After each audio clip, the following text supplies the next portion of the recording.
abusala to bonsa.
Je me présente, M. Didier Chiyoyo, le haut représentant du président de la République dans le cadre des 9e Jeux de la francophonie. Je suis actuellement accompagné du représentant du président de la République, du ministre provincial des Sports et Madame l'administrative. Voilà. Vous comprenez, en 30 jours, les choses ont été difficiles pour moi, car j'ai hérité d'un organisme qui était vraiment en retard. Donc en 30 jours, on a pu quand même mettre en place une structure opérationnelle. Et là, actuellement, nous sommes dans les préliminaires du lancement officiel des lancements des travaux de réhabilitation. Nous faisons l'assainissement. Donc je remercie vraiment toutes les équipes congolaises, parce que je sais que beaucoup de Congolais ont peur que ce soit des étrangers qui prennent la construction des infrastructures. Donc non, le peuple congolais ne sera pas écarté. D'abord, c'est l'affaire des Congolais et non des étrangers. Mais en même temps, le jeu de la francophonie, c'est c'est 88 pays. Donc toutes les personnes qui sont intéressées, qui ont la motivation, qui ont l'amour de la RDC sont bien évidemment conviés à nous apporter assistance. Je pense que monsieur, vous avez quelques mots de circonstances, vous également, parce que c'est vous qui êtes là, qui connaissez l'historique de ces lieux. Car le stade Tata Raphaël est un stade mythique, je pense que tout le monde ressent cet héritage, ce combat. On sait qu'ici, James Brown est venu chanter pour le peuple congolais. Mohamed Ali et Foreman sont venus combattre ici. Donc pour moi, je suis très ému. J'ai vraiment l'émotion là-dessus. Et je sais que les Jeux de la francophonie vont être une réussite, contrairement à ce que beaucoup de détracteurs pensent que nous n'allons pas y arriver.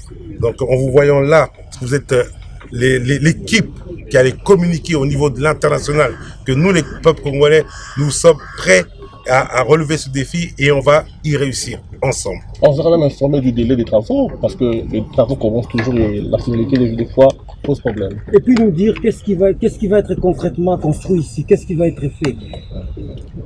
Oui, vous. Et au-delà de tout ça, 2007 demain. Voilà. Alors si on regardait, rien n'est fait jusque-là, il n'y a pas de pose des pierres ici, on est en train d'abord de raser les arbres. Est-ce qu'on est optimiste qu'on va maintenir ces jeux-là ici? Je suis plus qu'optimiste. Il faut bien commencer par un commencement. Et le commencement, c'est l'assainissement. Il n'y a pas que ce site-là qui est assaini au moment où on parle. Il y a tous les sites qui sont assainis en synchronisation. Donc moi, je n'ai pas de souci. Les experts sont là. Les experts internationaux ont confirmé que nous sommes dans les délais, certes courts, mais nous sommes dans les délais. Voilà. Merci. D'autres questions? Oui, par rapport à la rivière Kalamu qui passe juste ici à côté, qu'est-ce que vous comptez faire exactement? Parce que le site aussi est menacé par cette rivière avec tous les immondices qui sont charriés par cette rivière. Il y a des experts qui travaillent, des gens qui sont appropriés, habilités, sont en train de travailler pour que ça satisfasse toute la population.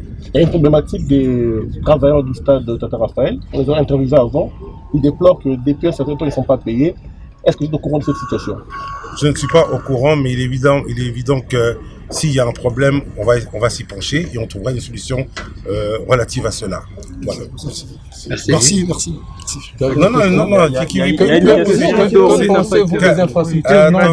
Attendez, calmement.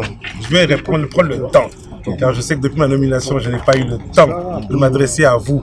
Donc vous êtes les premiers partenaires de cet événement. C'est vous qui allez véhiculer l'image positive. C'est vous qui allez véhiculer l'avancement de la construction. Et je profite de cela pour que vous contribuiez à ce que la gente féminine participe.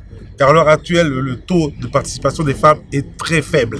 Donc s'il vous plaît, concentrons-nous non sur la polémique, mais sur les jeux. Parce qu'on doit gagner des médailles. Il est important qu'on gagne des médailles. Donc si la gente féminine ne participe pas, on n'aura pas des médailles dans certaines activités. Non, ce n'est pas normal. Donc vraiment, ça c'est un travail que je vous donne comme mission en qualité de nationaliste congolais. Gagnons des médailles. Apportons des médailles à notre pays. Qu'est-ce qui est fait alors par rapport à tout ça? Les jeux, ce n'est pas seulement la construction du stade, les avancées par rapport à l'organisation du jeu de la francophonie. Ça sera dans un deuxième temps. Okay. Comme j'ai bien dit, aujourd'hui c'est le lancement des préliminaires. Voilà. Va s'en suivre la cérémonie officielle de lancement des travaux. Mais pour ça, il faut respecter la loi, car il y a le marché on appelle ça de passation de marché qu'on est en train de finaliser en parallèle. Donc en attendant, on a déjà débuté et ça c'est un signal fort au niveau national et international. Voilà. Quelles sont les normes de discipline alignées pour cette organisation? Madame, il y a un site dédié à ça. Je vous convie à aller et à consulter. Vous aurez toutes vos informations à l'intérieur. Je rejoins sa question parce que par rapport à ce site-là, il y a beaucoup d'informations qui sont bloquées. On n'a pas assez d'informations sur la francophonie. Nous, alors nous allons contacter plusieurs structures. Mais c'est à vous de nous dire vraiment comment est-ce que nous pouvons avoir ces informations-là. C'est pas seulement aussi. Voilà, il y a un porte-parole que je pense que vous connaissez, qui s'appelle M. Zachary Bababassoé, qui est le porte-parole. Donc lui, il va organiser une séance avec vous. Et là, il sera en mesure de vous répondre calmement à toutes vos questions. Le coût de travaux, c'est combien? Le coût des travaux, là, à l'heure actuelle, au vu des retards accumulés, il y a un réajustement qui est en train de faire. À ce moment, dès qu'il sera fait, on vous le communiquera. C'est bon. Je peux poser Le dernier, voilà. La dernière question. Il y a eu un sommet de la francophonie qui s'est tenu ici. Oui. Dans un pays qui se respecte, on aurait d'abord peut-être commencé par faire un état des lieux des infrastructures qui ont bénéficié à la RDC lors de ces sommets, qui peuvent aussi bénéficier aux Jeux de la francophonie. Avez-vous fait un état des lieux sur cette question? Je n'ai pas fait un état des lieux simplement parce que les constructions qui vont être faites, c'est un legs à la RDC. Hein. Donc pour moi, c'est normal que ça, c'est un patrimoine. C'est un patrimoine. Les Jeux de la francophonie va être l'ouverture au tourisme. Et les premiers lieux mythiques, nos voisins, nos hôtes viendront voir. C'est celui mythique. Donc voilà, tout est un leg. Hein. Tout sera un leg. D'autant que les journalistes, encore, je vous informe que la RTNC va être dotée de la dernière technologie 8K. C'est même pas 4K, mais 8K. Voilà. Et ça, c'est une information que je vous informe. Seulement la RTNC. Quels sont les sites sélectionnés pour le G? Pardon? Les sites sélectionnés pour les G. Toutes ces informations sont sur le site. Je pense que j'ai répondu à toutes vos questions. Je pense qu'il y a aussi monsieur le ministre régional qui est là, qui a un mot à dire, étant donné que ça fait partie de ce cahier des charges. Qui rêvait, qui ne croyait pas que la chose pourrait se réaliser. Aujourd'hui, c'est le financement de la chose. Et je dis au gouvernement de faire confiance aux travaux qui vont se dérouler ici et que les choses vont marcher bien et la francophonie va se dérouler ici à Métis. Donc, moi, je rajouterai juste une chose au nom du chef de l'État.